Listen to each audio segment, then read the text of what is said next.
Phil ended up barring me for 12 months from the club because to make an example. And Phil's got the legacy of being the arsehole. Has he told you about earning the right to be called an arsehole? No, I don't think so. You don't hold it against him? Nah, never. Phil Martin gave me the biggest leg up life ever gave me. I was doing it a bit tough when my business partner retired on me, and he gave me some work within his business, driving a loader for him. I actually wish that everybody knew the Phil I know. Yeah, he's a very genuine man. I sat beside a man on Adelaide Cup Day at lunch, and this man was telling me how he'd run into a lot of trouble business-wise a few years ago, and really lost a lot of money, lost a business, lost a whole lot of things. And without hesitation, Phil offered him work over the holidays, loaned him some money, and this man said, I think it was 10, 12 years ago, he said, I haven't looked back. He said, I just owe him the world. And he said, and there's no expectation, or no one else would know about that. This is just Phil. And I know lots and lots of cases where he's done that, and done it sight unseen in terms of being discreet and helping the person get back on their feet without pressuring or any obvious expectation of repayment or whatever. This man, he said, we just haven't looked back. Phil's a generous man. And What would be an example of that? Well, when I was building at Point Turton, he was always there to help cart gear over and whatever. That would have saved me a fortune. I don't think I ever bought him a beer for that either. Bad luck, you're not getting one now, Phil.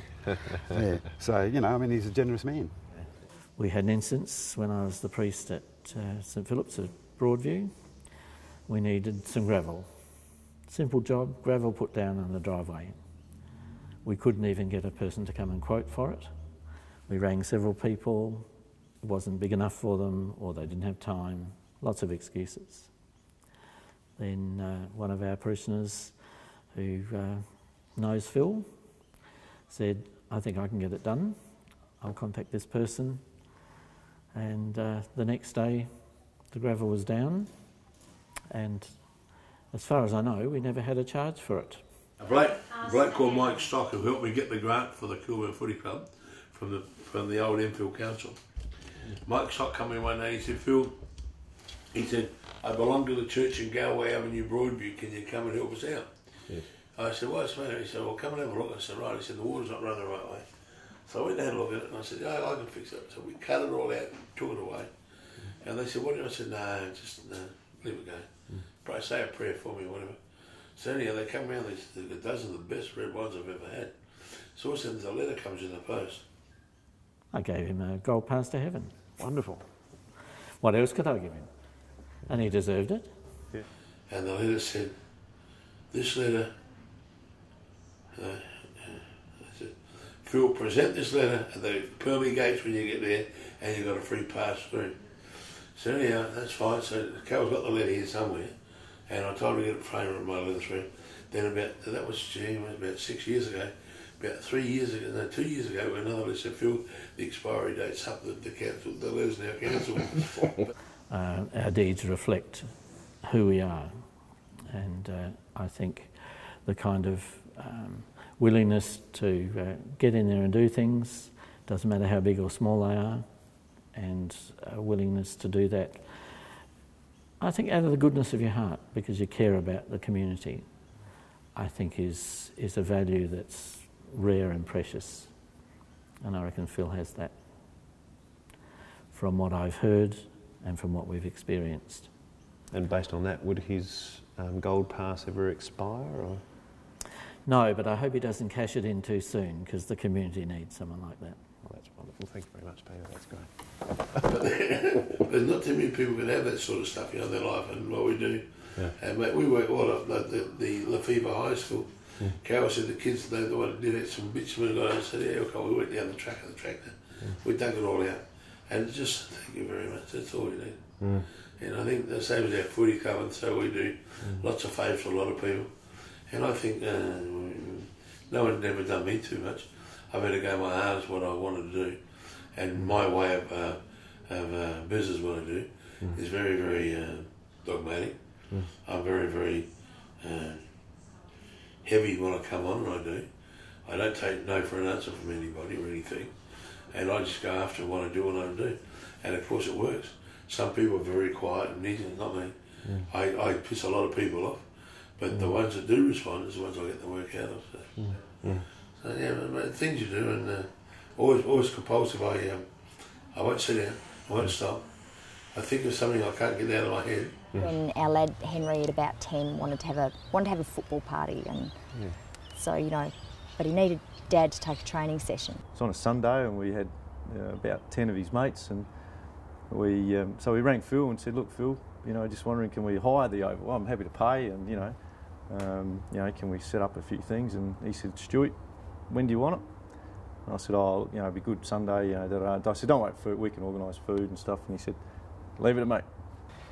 And they opened the club rooms. They opened the club rooms on a Sunday afternoon, and we got here and it was totally set up with the little goalposts ready for them, Dwayne to take a training sort of party, and then we had a bit of a kick and a catch on the oval with the boys, and club room was open. All the streamers were up. Happy birthday, Henry. And literally, I got here and Carol and Phil had decked the place out with balloons.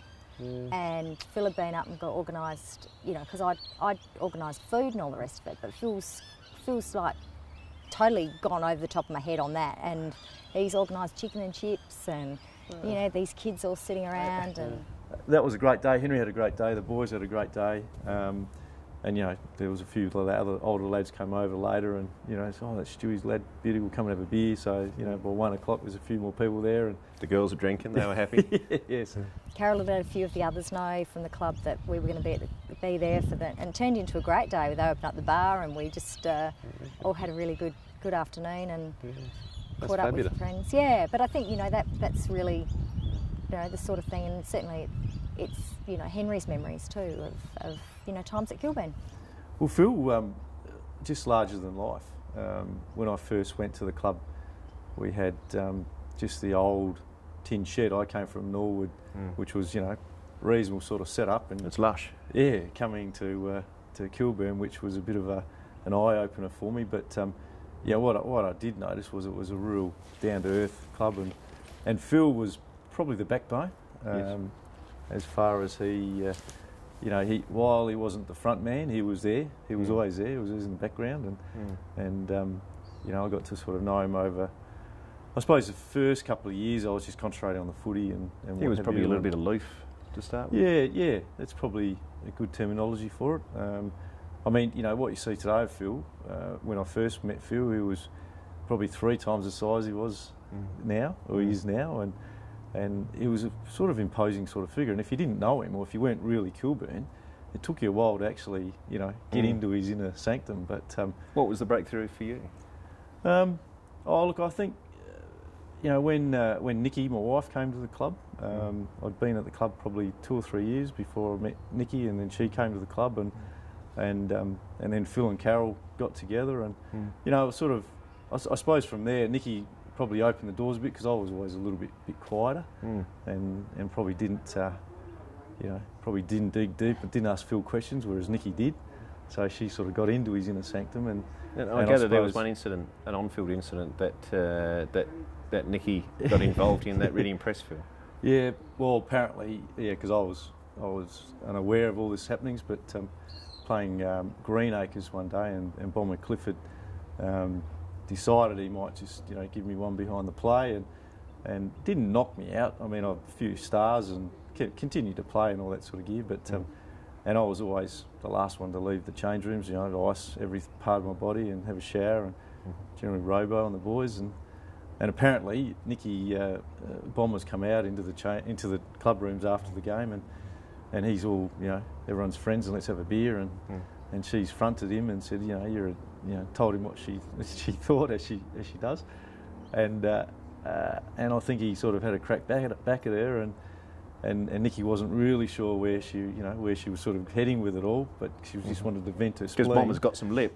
Because Bomber's back at her saying, "Well, why don't you get your knitting and piss off, lady?" And she's back at him again like a viper, and when she had Mick Fox and Big Timber, who was a good mate of Phil's.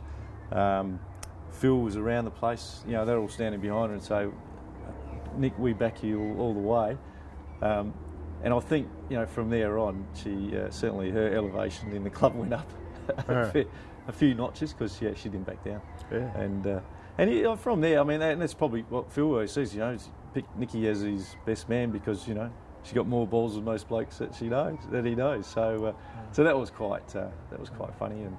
And I don't think Bomber ever was the same after getting berated in front of all the boys by this young chick. It really takes something to probably stare down Bomber, probably.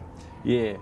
Well, and to be fair, Nikki had the backing of the boys, and that's one thing I'll always say, that the Kilburn blokes coming from from Norwood, a college background, and I've got a lot of good relationships with those boys and the admin and all that. But Kilburn, if you're on their side, they'll give you the shirt off their back, and Phil very much like that. And I think that's the club sets a standard. Phil set a standard, and that's as it is today. And I can remember when I was first here 18 years ago, that there was a time like I was between jobs, and I said to Phil, "You got anything going?" He said, "Yeah, well, I got some sleepers that need shifted." So I spent a couple of days shifting sleepers, and I was just like privileged to have that offered to me. Yeah, it was hard work, but it was something that I didn't have in the first instance. And most importantly is the man is probably bigger and heavier than his weight, and he's worth his weight in gold. So he's a big guy who punches above his weight. Well, there's no question he punches above his weight. I've rung Phil saying, "Oh, Phil, I need we've got a new dog. He's jumping over the fence. I've got to put a new fence up. Can you point me in the right direction?" And leave it to me, Stewie. How far is it? So, 2 weeks later, one of his blokes comes around with all the poles, with all the pole hole stickers, all the mesh, all the wire, a couple of fences, a couple of gates. I was like, oh, hang on. But no, they he really redefines the whole mateship thing, doesn't he? Oh, look, it does. I'm not sure what Australian National Railway think about it, but that's just a by the way.